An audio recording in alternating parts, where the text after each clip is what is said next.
Film ini diawali oleh scene yang memperlihatkan sebuah persiapan untuk melakukan pendakian. Saat itu terlihat seorang yang bernama Loic berusaha untuk tidak cemburu karena mantan dari pacarnya yang bernama Chloe ikut dalam pendakian.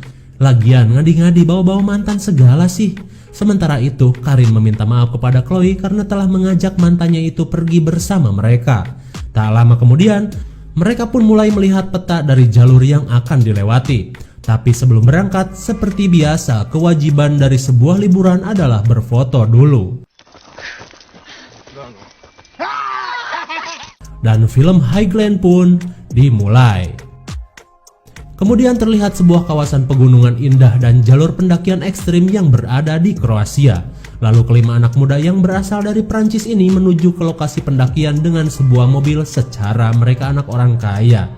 Saat sedang OTW, terlihat seorang yang bernama Guliam botak chatting-chatting sama Chloe mantannya itu. Akan tetapi, daerah yang memang susah sinyal itu membuat Chloe tidak membalas pesan dari Guliam botak.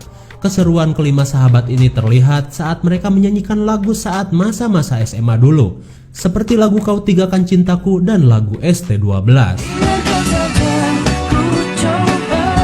Tak lama kemudian, mereka melanjutkan perjalanan dengan berjalan kaki. Saat berada di jalur pendakian, tanpa mereka duga jalur pendakian ternyata sudah ditutup lama sekali karena longsor dan tentu hal tersebut membuat mereka sedikit jiper. Akan tetapi seorang yang bernama Fred mencari jalan untuk menghindari longsoran itu, hingga membuatnya mendaki ke tebing curam, karena ia merasa yakin bahwa ada jalur lain untuk sampai ke puncak. Seperti biasa, sifat sok jago selalu ada. Sementara Fred mencari jalur lain, Loic yang memiliki vertigo merasa takut jika harus melewati jalur itu. Tak lama kemudian, jalur lain pun ditemukan. Kemudian Fred menyuruh temannya untuk segera mendaki dengan tali yang ia siapkan. Jelas kondisi ini membuat Loic menjadi takut. Lalu dengan sombongnya si botak meledek Loic karena ia tahu penyakit vertigo akan membuat Loic kesulitan dan akan membuatnya lemah di depan Chloe. Saat yang lain berhasil melewatinya, Karin memandu pendakian Loic yang memang terasa ripuh baginya. Akan tetapi akhirnya ia berhasil juga.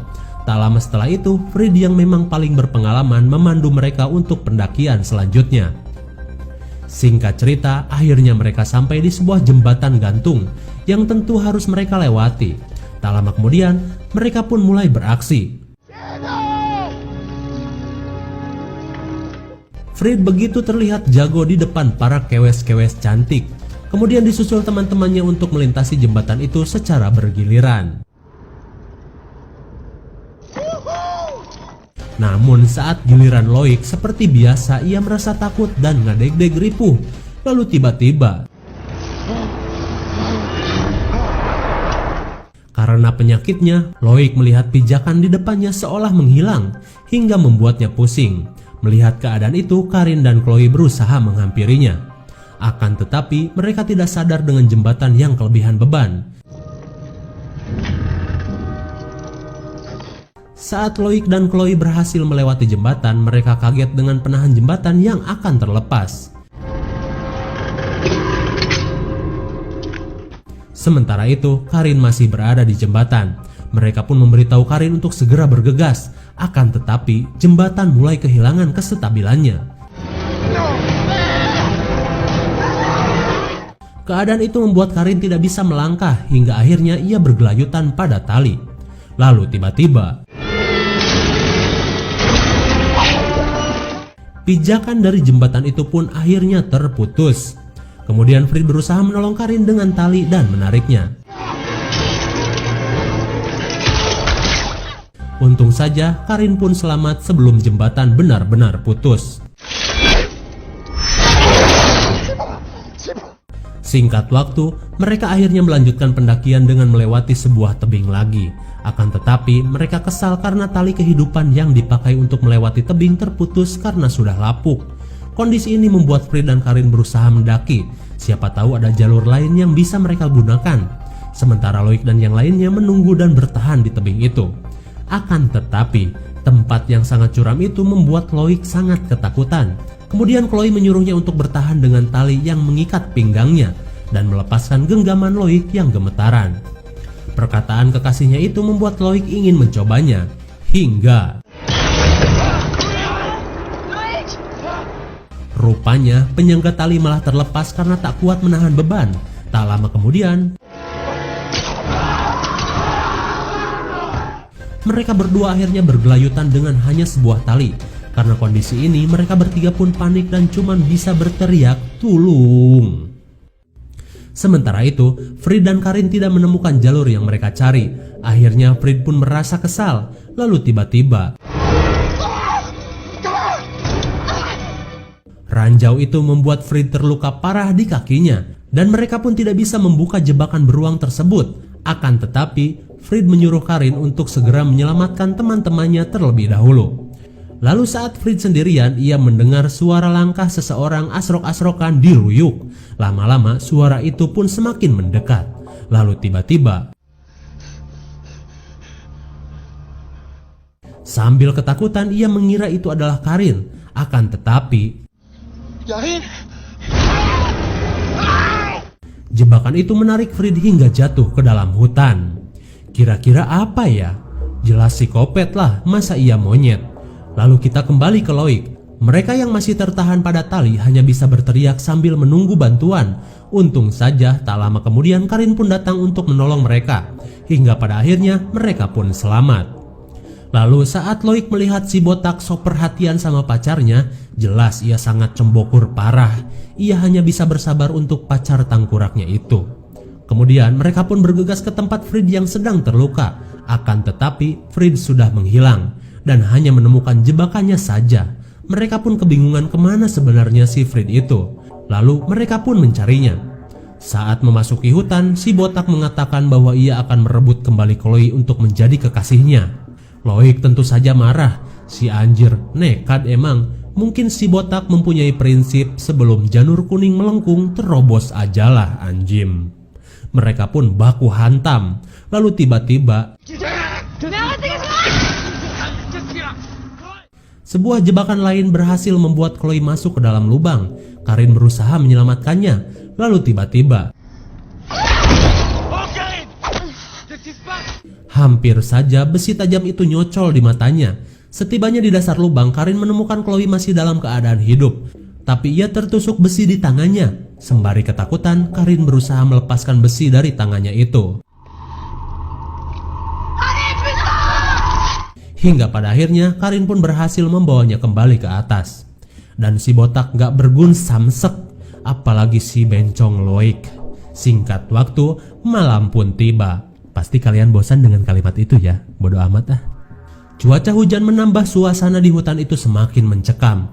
Terlihat mereka yang kini tinggal berempat berusaha untuk mencari keberadaan Frid. Kemudian mereka berusaha untuk tidak terpisah dengan mengikatkan tali yang menghubungkan satu sama lain. Lalu mereka pun melanjutkan pencarian. Tak lama kemudian, sesuatu pun terjadi.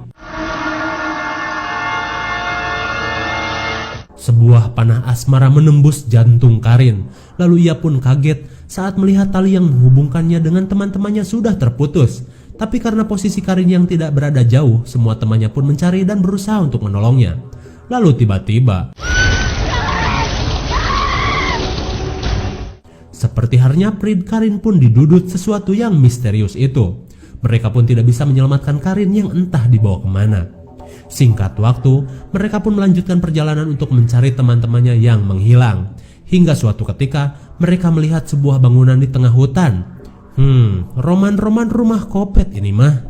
Kemudian, mereka memasuki rumah yang terlihat sepi. Saat berada di dalam, betapa kagetnya mereka saat mengetahui Frid sudah dalam keadaan sekarat dengan tubuh yang ripuh.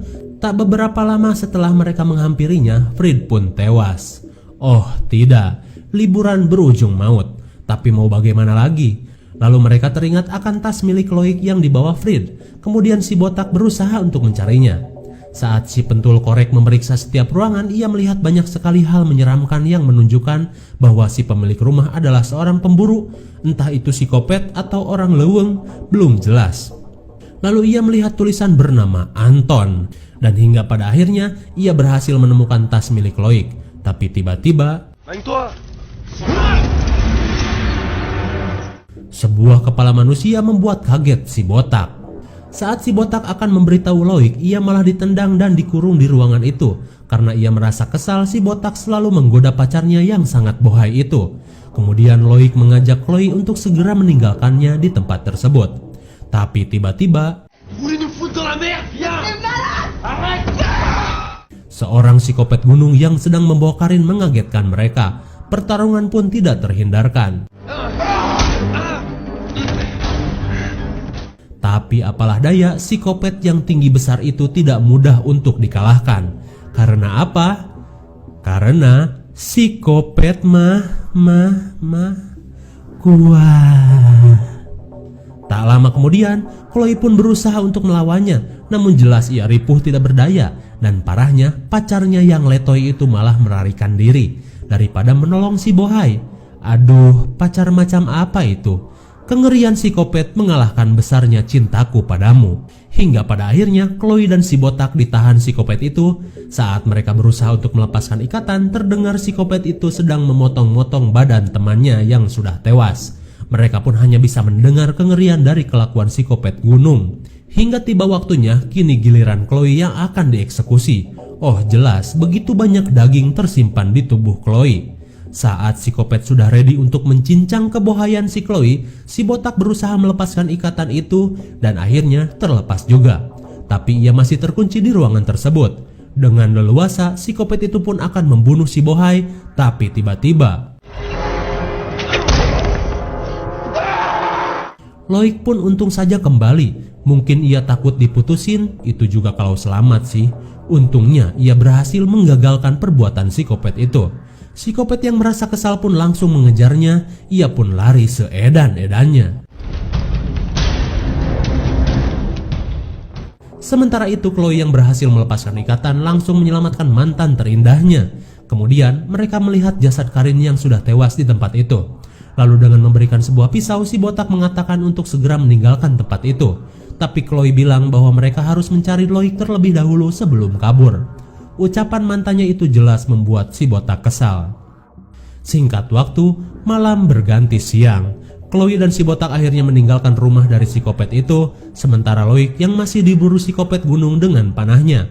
Beberapa kali ia selamat dari serangan psikopat itu, tapi tak lama kemudian panah cinta dari psikopat itu berhasil nyocol di kakinya. Lalu teriakan Loik itu didengar Chloe dan si botak. Mereka pun bergegas untuk menolongnya. Sementara itu, Loik yang sudah terpojok pun tidak bisa melarikan diri lagi. Psikopat pun dengan leluasa menghajar Loik yang terkena panah. Akan tetapi, dengan panah di kakinya Loik berhasil melukai psikopat itu. Hingga pada akhirnya, Loik menuju ke tepi jurang dan bertahan pada sebuah besi.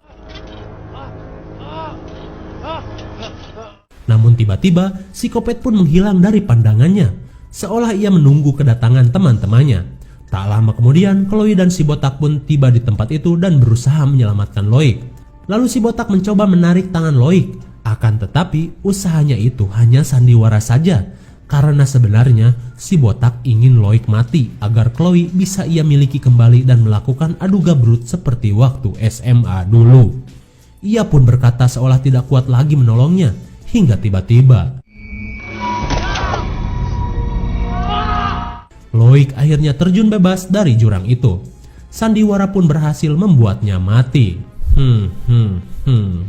Chloe pun histeris melihat pacarnya tewas. Tapi si botak dajal menenangkan dan membuat percaya akan sandiwaranya itu. Lalu tiba-tiba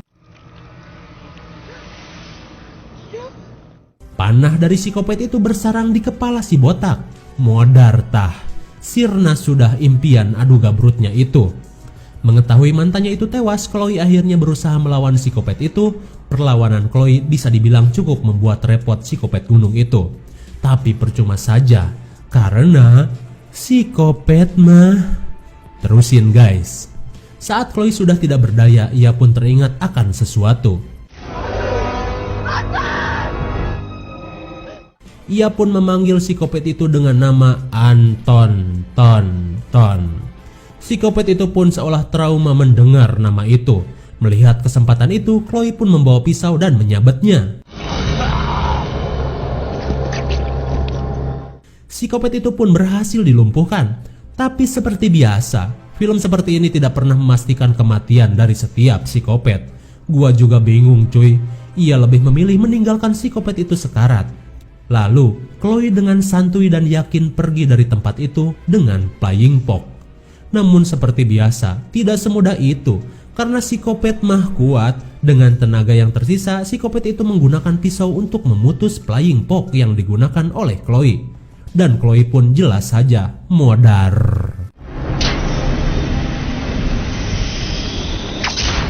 Singkat waktu, setelah beberapa hari kemudian, media mengabarkan bahwa telah ditemukan para mayat pendaki di gunung itu. Akan tetapi, hanya jasad Loic saja yang berhasil ditemukan. Sementara yang lainnya dinyatakan hilang termasuk si Bondon Chloe. Seperti halnya Anton, bocah 5 tahun yang hilang diculik di pegunungan itu berpuluh-puluh tahun lalu. Dan film Highland pun berakhir.